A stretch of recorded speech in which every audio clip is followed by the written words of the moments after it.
we're live with it. Coming at you today just to let you know a little bit more about Black Sheep in this channel. If you have kind of kicked around and looked at our videos, you can tell that we are big on preparation. We're big on being prepared. We're big on handgun safety and a lot of different other things. But I want you to also understand we are out there as a part of another company that I have. And we are out there training police officers on how to interact with people with autism and other developmental disabilities, which I think is very important. Police officers trained one way on how to interact with people. I'm a former police officer myself of many, many years. And I can tell you, police are trained in one way to look at things. A lot of times it's very concrete. It's either this or it's that. And we know with autism and other developmental disabilities that it's not always that way. And so we've got to improve communication. We've got to improve recognition. We've got to improve police officers' de-escalation techniques that they may or may not have. You wouldn't, and some of you may already think this, and listen, I may have been guilty of not really knowing quite how to de-escalate certain situations, but having a child with a disability, like I do, really changed the perspective on the way I see things. And so trying to get that information to police, trying to get police to understand when you're interacting with people with certain developmental disabilities, such as autism and other things, it's just important to know that you have to manage those things in a different way. We can't expect every call to go the same. It's not just one way or the other. Take, for instance, most of the time on certain crimes and certain things that happen, police are going to make an arrest and they're going to put somebody in jail, and that is how that goes.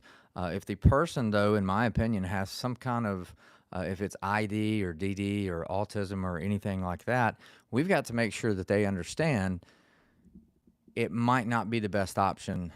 Jail might not be the best option. And we've got to get out of the line of thinking that the jail and prison is the right option for everybody, because it simply is just not true. And we know that. We know that that's not the proper place for everybody. It's my belief that we probably have people in prisons that don't really belong there or may not even know why they are in prison. That's just a fact. I've seen it. I've visited these jails.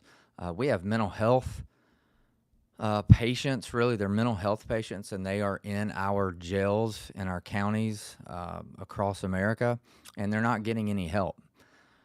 That's not the place for them. So we are out there trying to help that effort, trying to make sure that police understand, and police sometimes have their hands tied, to be quite honest with you. They don't have any other options.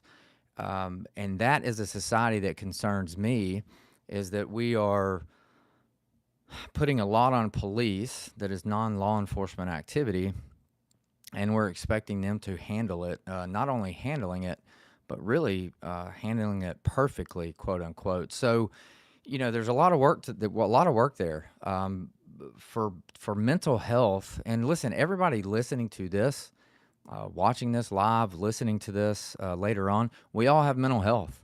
Every single one of us has mental health, and we all have to take care of our mental health. Some of us have bigger mental health challenges than others, and that's okay. That is perfectly okay.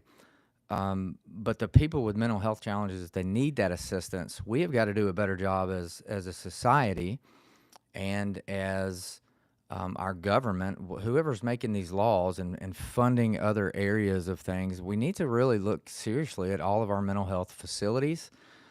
What are we doing to really get mental health patients the care that they need? And I've been around to countless police departments, countless jails. I have talked to probably thousands of police officers at this point, because that's what I do. I train cops. And the cops don't want people that truly need mental health assistance. They know that sitting in a jail cell is not right for them. But there's really just no other options. There truly is not. I don't know how to get people, that the powers that be that pull the strings for the money and get things funded across our states. I really don't know how to get them to truly understand that unless they're personally impacted by it. That's something that's really close to me, is getting people the help that they need and having law enforcement understand how to interact with people the proper way.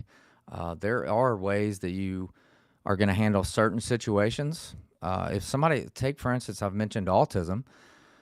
If it is not going to be the same interaction if somebody is autistic.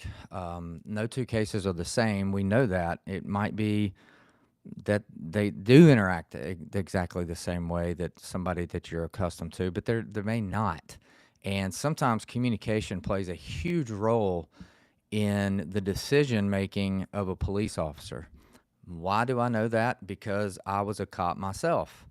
If the communication is not really good, or if I'm not, me as a police officer on my side, on the badge side, if I am not getting the responses that I think I should get, or if things get a little bit different, in my mind as a police officer, I start thinking that this could be something totally different, something could be going on. Eye contact is really big with autism. We know that people that are on the spectrum may not give good eye contact, and we can't really force them to give us good eye contact. That's why law enforcement needs to understand those interactions are going to be different. And so if they're not giving me eye contact prior to the way I see things, we're talking 15, 20 years ago when I was working patrol a long time ago, I might think if you're not looking me in the eye, then you're probably trying to lie to me. And so then we start this pushing it until we can figure out, hey, are they doing something illegal or not? And if we know the things about autism that are particular to that, and if eye contact is not one of them, then a police officer needs to try to pick up on that, not push things like they would in other cases, and go on with questioning. But police officers don't understand that a lot of times. The training, we put out the training as much as we can, and we think we do a good job at doing it. However, there is so much more training that's needed, and we're having new officers come in, and they're trying to learn things really fast and learn a lot, and there is a learning curve. If you've never been a police officer, you truly don't understand what that learning curve is like, but it's out there, and we want them to know this information about disability as well. It's just not a top priority for a lot of the training. Now, some departments I've been to, it is a priority, and those guys are leading the pack of police agencies on learning about these things, the nuances, and how do we need to look at de-escalation? How do we need to look at communication differences that we may have, and how do we pump the brakes on certain situations and keep ourselves safe? It's all about safety. And the way we approach things is our training is not really telling people how to police. It's teaching them how to police safely and use safe scene management. And that's very important for any of us, really, rather if you're autistic or not. It's very important that our officers are keeping us as safe as possible and making these adjustments that they need to make while they're on scene with our loved ones. It is imperative to do that.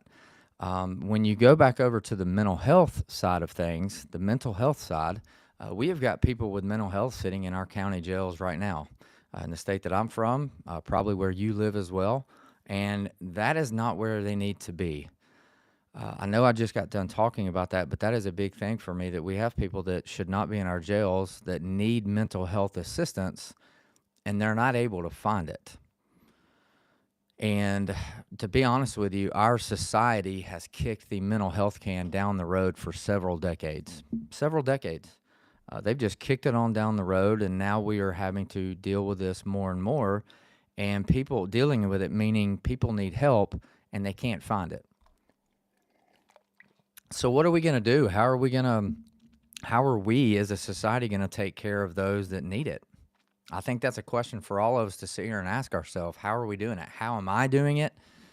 Is teaching police who is coming in contact with people with mental health, and when you look at the developmental disability side, they are dealing with this every single day. This is not something that you may deal with once a month. This is something that could potentially happen every single call that they go on. I mean, that's the reality that we live in.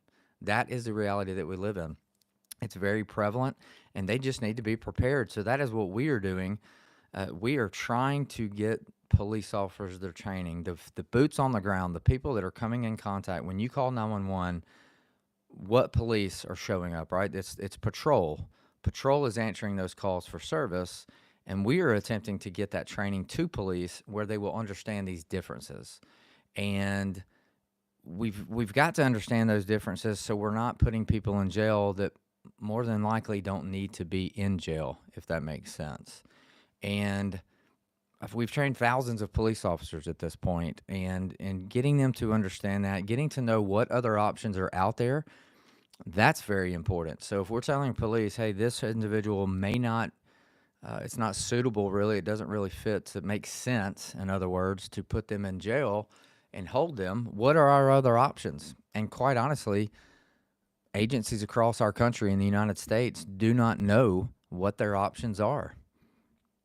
And that's what we're here for. We're here to try to help them know what are your options, what can you do other than jail, and that makes it work for the person to keep them safe and for the police to do their job.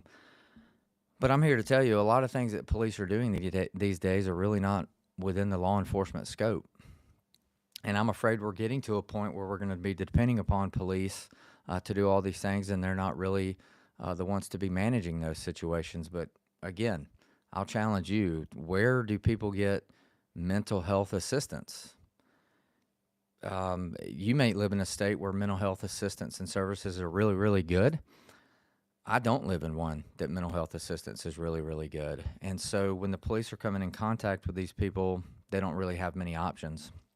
So just letting you know a little bit more about me and about what I do out there is I'm out there trying to teach these officers that we have more options. Jail is not the only option. Really, communication skills, de-escalation skills, recognition on what we are interacting with on the street. That's very important to me because I was a police officer and I have a child with disability. And so it's really speaking both languages and really getting to the police and let them know, here's the skills that you need to have a safe shift and keep all of our loved ones safe.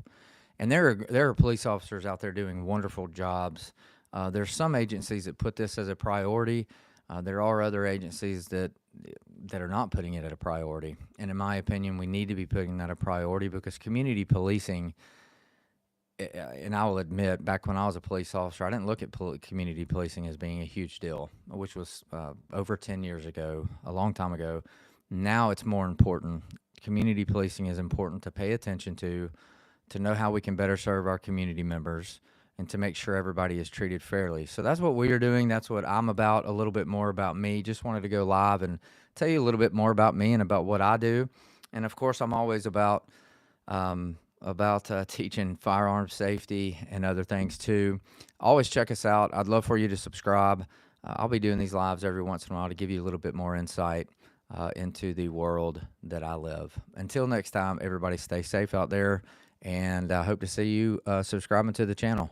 See you guys.